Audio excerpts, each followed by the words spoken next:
Hello friends and fellow world builders, my name is AJ Winters and welcome back to World Builder.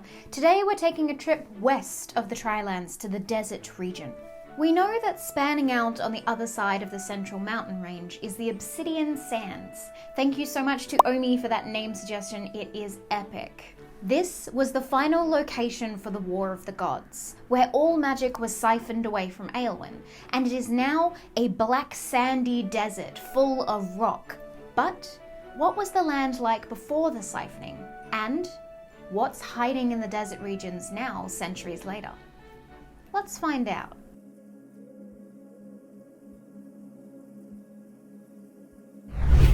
In order to understand this region, we first must understand the gods, or more so their war. The War of the Gods was fought across the entire continent, but the end of it was lost here in this very region. Why? In our weekly world building stream a few weeks ago, we played around with the idea that a great city used to exist in this area long before it was a desert.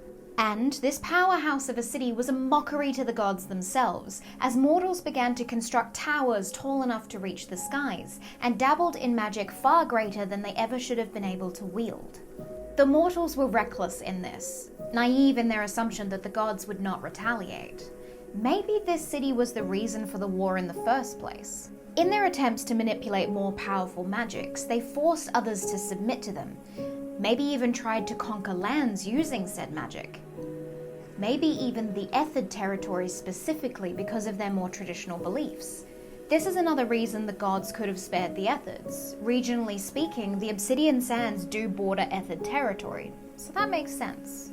But what was the triggering point? More Ithilid had a great suggestion that the towers themselves were powerful in their way of channeling magic. They could absorb it from the lands or other people and gift it upon the citizens of the city. But what if they grew too greedy, and the reason that the towers stretched towards the skies is because they planned to summon a god, something unnatural and never before breached? And they succeeded, pulling a god through to the mortal realm and forcing the hands of the other gods to join in on the machinations of this city and its people. They had broken the veil, and with the gods' ability to now reach them, they wiped the city from the surface of Aelwyn instantaneously. As a warning, of course. But then the gods fell into a great debate on whether the rest of the mortals should be punished too. And so a world-shattering war broke out amongst the gods, both in their realm and the mortal one, devastating the lands and changing the continent of Aelwyn forever.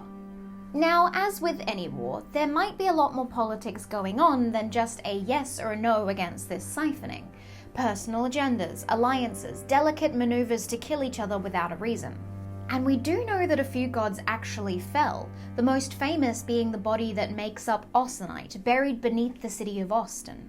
Which does imply that the mountains of Austin grew after the body fell, which means that the entire continent might have changed drastically because of this war. Mountains, rivers, rifts that didn't exist prior to the war itself. Interesting. But now coming back to the gods that were slain, what if other bodies fell too?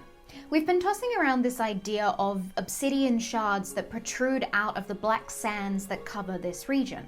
Not only does that make me think that the sand itself covers the great city that was destroyed and potential others, but also that this obsidian could be another body of a fallen god.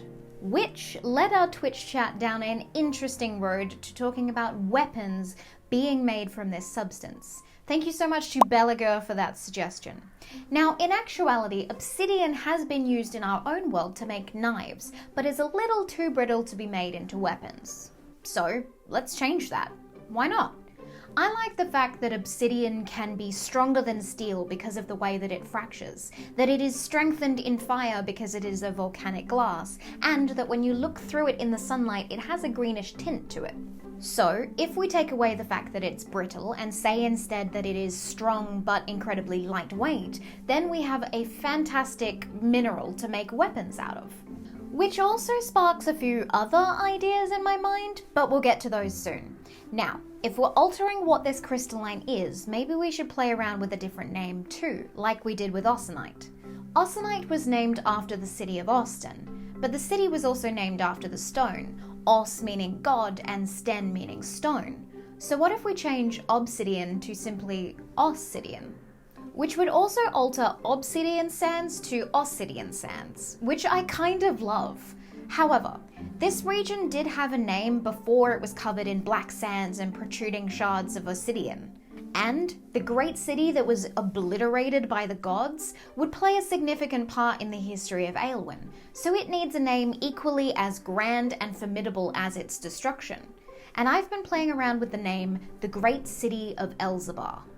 But since the siphoning, the event that marked the end of the War of the Gods, and the extraction of all magic away from mortals, excluding the Ethid bloodlines as punishment for abusing magic, the land has changed.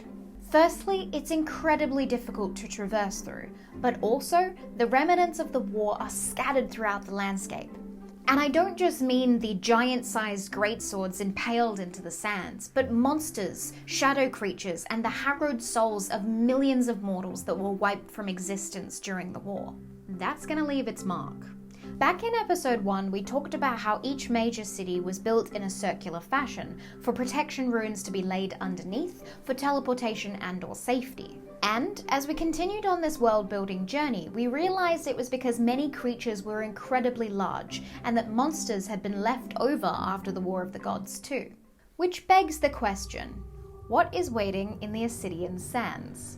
Well, I wanted to play around with a nightmarish creature of sickly inky black visage that feeds off the Obsidian formation and uses the shards that it carries internally as an attack.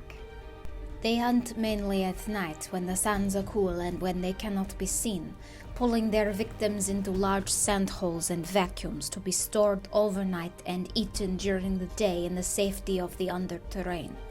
King Epsilon suggested that these burrowing creatures use their saliva to stiffen the sands and make tunnels, and that they have sharpened gemstone claws to rip into their prey.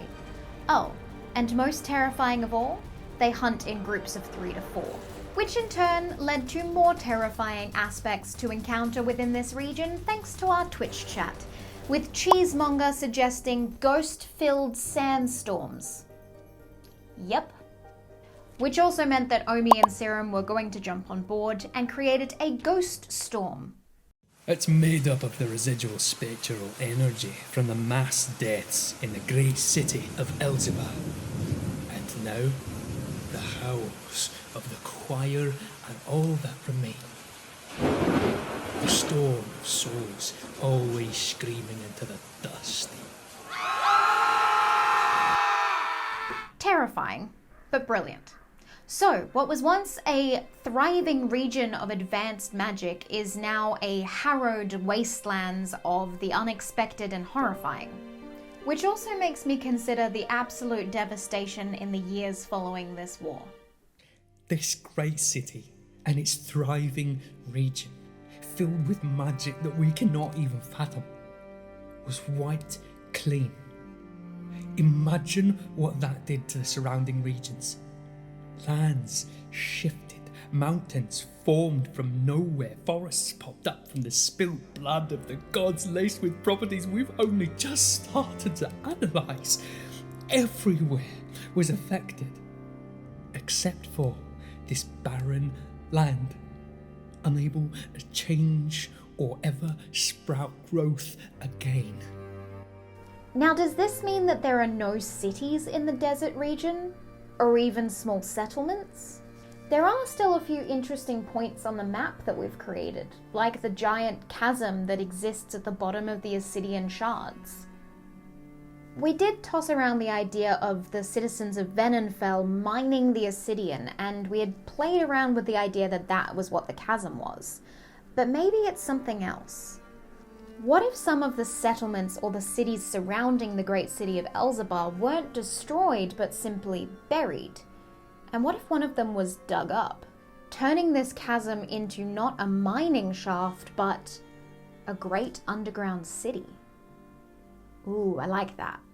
Now, being that we've made a few things canonic in this region, for example that the sands are cooler underneath the surface, and that traversing the desert is incredibly dangerous due to monsters and sandstorms, an underground city does make sense.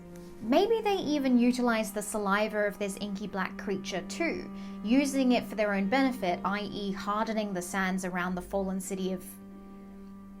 I want to say Nauvoo? Yeah, I like that. Okay, the fallen city of Nauvoo. That sounds like a pretty great concept to start with, though we do need to figure out a few essential things. For example, where is their light sources coming from, as well as water and food. Maybe we could have a full underground network running in this city, people searching for remnants of other towns or cities destroyed in the War of the Gods 10,000 years ago. That means that it's a city full of architects and maybe even some crime? But we'll get onto the criminal underground in next episode when we explore the Fire Islands. I think we've made a really good head start in this desert region, but it still needs a name. So we're going to be putting a poll up on all of our social media. So go and check it out. A, because you probably want to stay up to date with all the things happening behind the scenes, but also so that you can have your say on naming this desert region. If you want to be a part of the community and participate in our daily world building prompts, then you can head on over to our Discord. If you want a more personalized behind the scenes view, as well as downloadable PDFs of anything we create on this channel, then you can join our Patreon. Or, if you want to hang out and world build beside us, then we do a weekly world building stream on Twitch, 8 PM AWST on twitch.tv/winterstales. But for now, I'll see you next week.